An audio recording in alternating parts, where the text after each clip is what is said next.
back to my channel.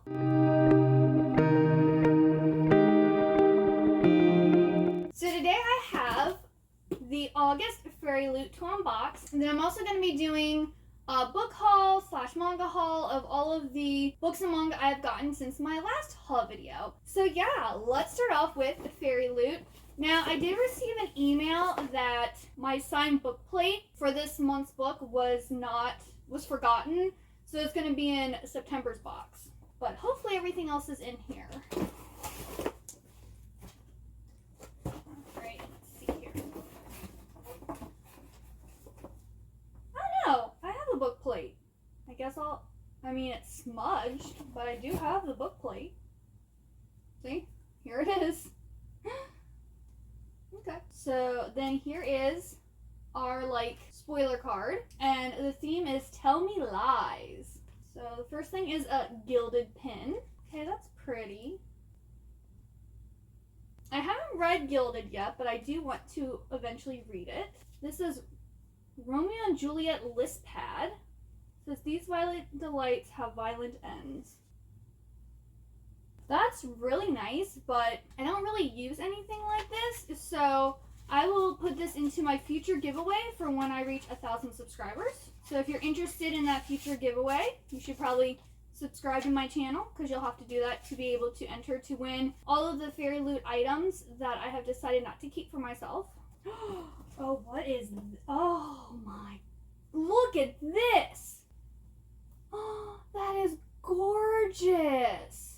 I don't know what it is. Is it a jewelry box? Yeah, it's a jewelry box. Oh my goodness, I love jewelry. Oh, this. Oh, this I think is the best item they have ever given us. This is amazing. I'm speechless. This is such a good item. Oh my goodness. Okay, I should probably have been looking at this and telling you what all this stuff is. So the gilded pin was designed by No One Designs, and it's inspired by Gilded by Marissa Meyer. And then the list pad was designed by Katerina Book Designs, and this handy list pad features a quote from Romeo and Juliet by William Shakespeare. Oh, I thought it was these violent delights that it took it from. And then this here is the Celestial Jewelry Box, and it's designed by @JezHawks. New item alert. The best item. Oh my goodness. This box is perfect for travel and the safekeeping of your most precious jewelry pieces. The design is inspired by our featured book of the month. Ooh, exciting. But yeah, oh, my favorite item ever. If you all didn't know, I love jewelry and I collect jewelry. I actually have jewelry collection videos, so I will pop some of them throughout this video. But this will really come in handy for when I travel and stuff, because I can't go anywhere without my rings and necklaces. So yes, absolutely love this. Ooh, oh, this is nice. We have a book tote, and it actually has books all over it. Oh.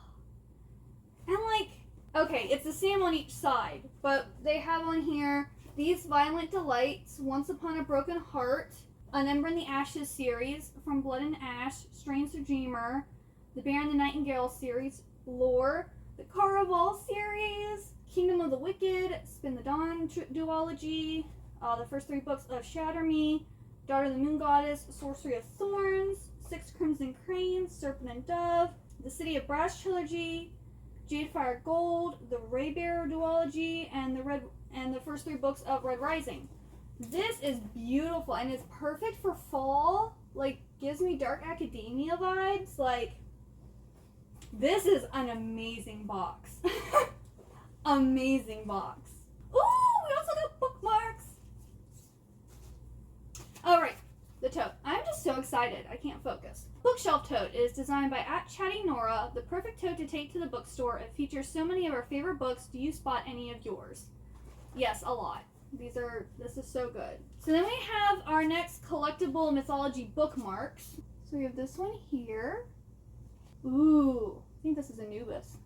That one is beautiful. I always love getting bookmarks. The foil bookmarks depict a Nancy and a Pate. Oh. Okay. So this is a Nancy and this must be a Pate. But still, I really like those. Those are really pretty. They are designed by Grace Zuart. Then we have our monthly tarot cards. So we have the Wheel of Fortune and Justice. And these are designed by @Ars28, and they're characters from Only a Monster by Vanessa Len. I haven't read that yet, but I'm really excited to read that. We have our normal monthly bookmark that matches our spoiler card. Then we have the art print on the back of the author's note. Then we have our Fairy Scoop.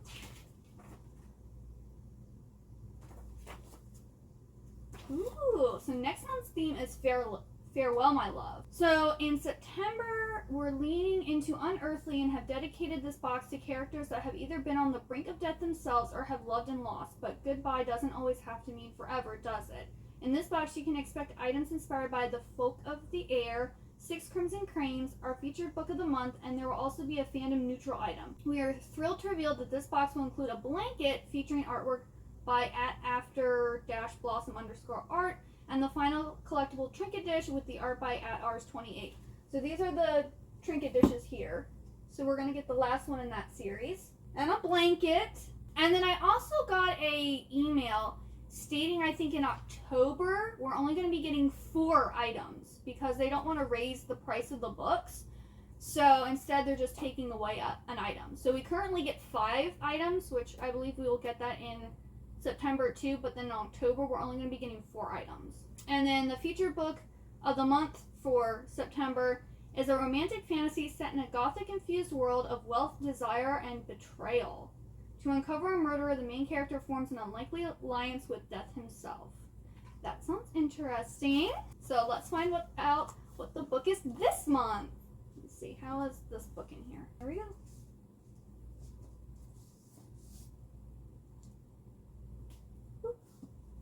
So we have Violet Made of Thorns by Gina Chen. There's always a price for defying destiny. Ooh, okay. We have like ombre sprayed edges, which is kind of cool. Oh no, my book is bent. See that? It's bent. Oh, okay. So instead of having like a foiling, we have like, it's like a smooth book. And here's the front pages. And this one we have the book plate. Oh, this actually has a ribbon too. I love ribbons in my books. Oh, and it's also got a gorgeous like map in it. Look at that. That is beautiful. And then here is the back end pages. Yeah, this was on display at Barnes & Noble as like their pick or whatever, I think, last month. And I was like, oh, that looks really good. I was like, but I'm pretty sure we're getting that in one of our FairyLoot boxes. So I do really want to read this. Let's see what this is about. It says, Violet is a prophet and a liar, influencing the royal court with her cleverly phrased and not always true divinations. Honesty is for suckers like the oh-so-not-charming Prince Cyrus, who plans to strip Violet of her official role once he's crowned at the end of the summer, unless Violet does something about it. But when the king asks her to falsely prophesy Cyrus's love story for an upcoming ball, Violet awakens a dreaded curse, one that will end in either damnation or salvation for the kingdom, all depending on the prince's choice of future bride. Violet faces her own choice, seize control of her destiny no matter the cost, or give in to the ill-fated attraction growing between her and Cyrus. Violet's wits may protect her in the cutthroat court, but they can't change her fate. And as the boundary between hatred and love grows ever thinner with the prince, Violet must untangle a wicked web of deceit to save herself and the kingdom or doom them all. A darkly enchanting fantasy debut about a morally grey witch, a cursed prince, and a prophecy that ignites their fate-twisted destinies, perfect for the fans of The Cruel Prince and Serpent and Dove. Well, I've only read the first book in the Folk of Air series, which I did like, and I'm planning on reading the second book here soon. And I love the Serpent and Dove trilogy. It's one of my favorite trilogies. So I will probably really, really like this. That's exciting. Yay. All right, let's get on to, I guess we'll do the books first. The books that I've gotten since last time. Now, one of these things is very heavy and is very expensive, but it was completely worth it. Can you guess what it is? Ugh. This thing literally weighs like 50 pounds. I don't know.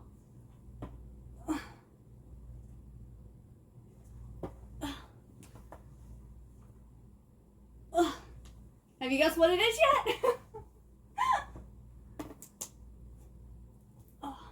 Oh. Here's the stuff. Okay. Let me see if I can lift this here. It is the LitJoy special edition of the Mortal Instruments series. Oh my goodness. This thing is so heavy. I gotta put it down. Hang on. Alright, so I saw this and I was just like, I need that. Like, Cassandra Clare is my favorite, like, YA author. The the Shadowhunter universe is like my favorite series ever. I had to have this. So, I got it. Okay, let me get out the books here. This is so pretty. Like, let's... Oh.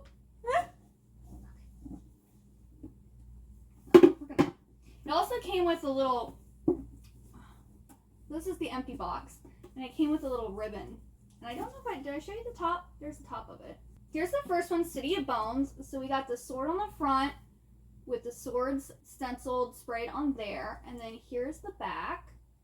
And then this one has a special, here's the end papers, I believe. Yeah, it's the same for both.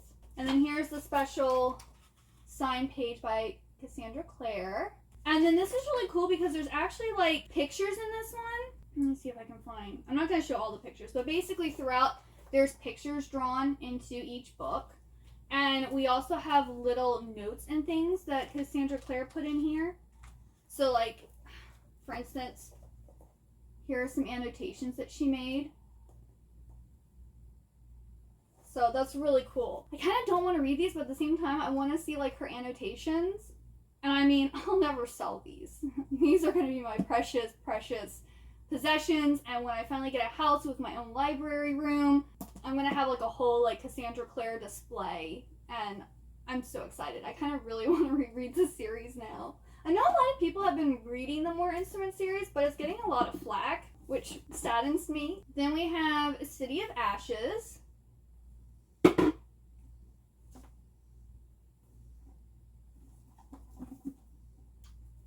And these are the end pages for this one.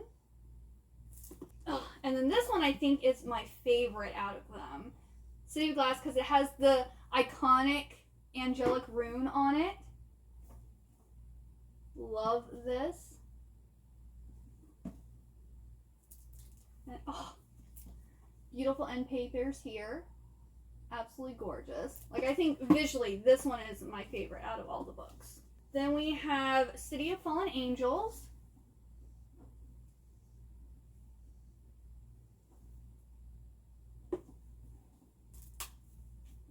This one's really pretty too. Then we have City of Lost Souls.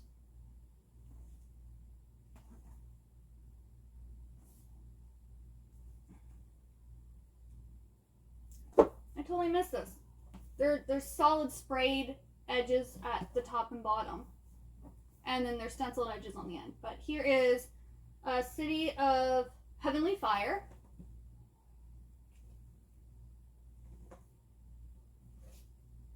Ooh. So yes, I really love this series. Like, oh, it's so good. Absolutely adore it. Now, the only thing I will say about this LitJoy, mine has like dried glue all over it. So it's not like smooth. Like, there's dry glue here. I have dry glue here and here. Like, and like all over the back, there's like dry glue. Which is the only flaw I can find with this. But yeah, there's dry glue. Oh, and also it was slightly bent when I got it in the box. It was like in this really tight like foam stuff and then like wrapped with more foam stuff. So it was like really secure. So I don't know how it got damaged. But I absolutely love this. I'm so happy that I was able to get my hands on it and I'm going to cherish it forever. So then I recently got Love on the Brain by Ali Hazelwood. I already started reading it. I am loving it. Like 2 chapters in and I was like busting out laughing. This is just so good. This is Ali Hazelwood's newest romance novel that's focused on people, specifically women in STEM. And we in this one follow Bee, who is she's a neuroscientist and she's going to be working with NASA to get like this astronaut helmet up and working, and her like arch nemesis from, I don't know whether it was grad school or PhD. Anyway, sometime in college, he like was mean to her all the time, didn't care, ignored her, and so she's had this thing against him, and he's her like co-lead, but it's more like he's in charge. And she gets there and none of the equipment she's requested is there. She doesn't have access to her office. Every time she sends him an email and stuff, she's not getting anything back. And then she finds out that he canceled one of the equipment things. So she goes and confronts him and then finds out that there's something probably bigger going on. But I'm really liking this so far, and I will be reading this later today. Then I have The Queen Will Betray You by Sarah Henning, and this is the sequel to The Princess Will Save You, which I haven't read yet. I'm waiting for the whole trilogy to come out, and then I think I'll just read like, you know, book 1 month, book 2 the next month, and book 3, and just kind of do like a little marathon. Because the next one, The King Will Kill You, came out, but it's in hardcover, and I want to get them all in paperback. Then we have 10,000 Stitches by Olivia Atwater. This is the companion novel to Half a Soul, and these are basically like fairy tales set in the Regency era. And I haven't read Half a Soul yet. Then I was at Barnes & Noble, and I found they had one of those box sets that have like the first books in like a series for like $2, and I think it was $3, but I got 10% off, so I ended up paying like $2.86 for it. So the only book I actually needed out of it was The Kiss of Deception by Mary A. Pearson. I've been wanting this series, and I just haven't gotten around to getting it. But they had this one, Cinder, the Novice, or something like that, and then they had the Shadow and Bone, like the newer covers. So I also have Shadow and Bone, but I already have Shadow and Bone, and I'm going to get rid of the first book, normal book, and I think the second book I need to get in the new covers. But yeah, I more so got it because I wanted this here. I'm like, $2.86 just for this book. I'll take it. This is a fantasy book about this girl who flees on her wedding day. She has like, the guy she's supposed to marry and assassin are both like looking for her, and she doesn't know who is who, and there's like a romance that ensues. So I've heard great things about this series, and I really want to read it. I just need to get the other 2 books, because I don't have the other 2 books yet. Then I was at Barnes & Noble another day, and Liv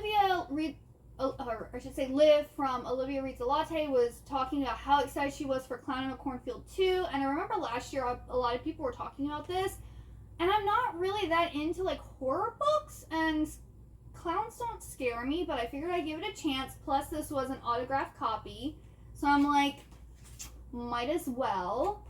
And this is apparently about this town where a weird clown mascot, I think, is going around killing people in like a corn maze or something like that. So yeah, it's like a YA slasher. I tend to like YA horror books. So, because I think the Mary Shelley Club was a like YA slasher, and I really, really like that one. So maybe I'll like this one. If I do, I'll get Clown in a Cornfield 2 when it comes out in paperback. If not, well, I have a signed copy of the first one. Then Marie Lu's Legend series. I had the first book in paperback, and then books 2 and 3 in hardcover, but I never had book 4. So I went ahead and got book 4, so Rebel by Marie Lu. And then I was like, well, all of them are in hardback except the first one, so I have to buy the first one in hardcover. So I also got the first one. This one's like shiny, where this one has like a cool matte cover on it. Like, it feels nice. Well, this one also has a butterfly on the cover. That's really nice. This one I think is just plain though. But this I think is a dystopian. I read Legend like years ago, I think when it first came out. When did it first come out? 2011. So I read this back in 2011, and I don't remember anything that happened. So I'm going to have to reread this to read the rest of the series, which I do want to do probably next year. So it's about June and Day, and one of them is born into an elite family. June is born into an elite family, and then Day is the country's most wanted criminal. And they cross paths, and June's brother gets murdered. And then Day becomes the prime suspect. And now they're caught in this cat and mouse game. So yeah, I honestly don't remember reading this, but I know I did because it was on my red shelf. That's pretty bad that I don't remember this at all. Oh, it's in different colors.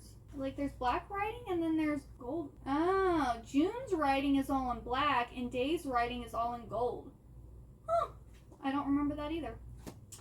Well, that's sad that it didn't stick with me, but I'm pretty sure I will really like this series because I do really like dystopian type books. And then the last book I have is Babel by R.F. Kuang. Everyone's been talking about this. This is by the same person who did the Poppy War, and this is set in 1828, where Robin Swift is orphaned by cholera in Canton and is brought to London by the mysterious Professor Lovell. There, Robin trains for years in Latin, ancient Greek, and Chinese, all in preparation for the Day, Hill and Row and Oxford University's prestigious Royal Institute of Translation, also known as Babel. The tower and its students are the world center for translation and, more importantly, magic. Silver working, the art of manifesting the meaning lost in translation using enchanted silver bars, has made the British unparalleled in power as the arcane craft serves the Empire's quest for colonization. For Robin, Oxford is a utopia dedicated to the pursuit of knowledge, but knowledge obeys power, and as a Chinese boy raised in Britain, he realizes serving Babel means betraying his motherland. As his studies progress, Robin finds himself caught between Babel and the shadowy Hermes Society, an organization dedicated to stopping imperial expansion. When Britain pursues an unjust war with China over silver and opium, Robin must decide. Can powerful institutions be changed from within, or does revolution always require violence? So this is supposed to be dark academia. And it's supposed to like focus on imperialism and stuff like that. Oh, there's also footnotes and stuff in it too. So yeah, I'm excited for this. I'm planning on reading this in September. Alright, now on to manga. So I got the very last volume of Ouran High School Host Club. So this is number 18. I now have this completed, and I think I read volumes 1 through 15, and then I haven't read 16, 17, and 18. So I probably need to reread this series. But this is a classic. It's about a scholarship student girl who ends up, I think she breaks a vase in like this elite club, and they force her to join their host club, and like all the guys kind of have a crush on her. So it's like a reverse harem, and it's just really, really good. Then I got 5, 6, and 7 of The Devil is a Part-Timer. So here's 5, we have 6, and 7. This is a really great, hilarious series that I've been talking on my channel about quite a bit. And yeah, I'm just slowly trying to work my way through. There's 27 volumes total, so I have 20 more volumes to get. It's going to be a slow road, but I'm going to be able to collect all these. And then I'm going to read them all, hopefully. I also still need to watch season 2 that's out so far of this. I need to do that soon. Then I got Otaku Elf 1 through 4. So here's number 1, 2, 3, and 4. And I've already read volume 1 and I really liked it. I think I gave it 4 stars. But it's about this elf who is basically like the god of this temple. And this girl here is like the shrine maiden. And so she has to take care of the elf. And all the elf wants to do is stay in the shrine and like play video games.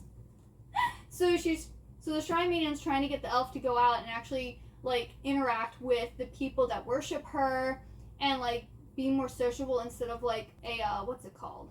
Hito Komori. I think that's what it's called. So yeah, I'm looking forward to reading more of this.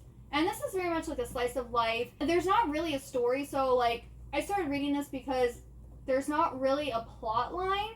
It's more of just like, you know, little short stories with like all the same characters in it. There's no like overarching plot besides trying to get the elf to become more sociable.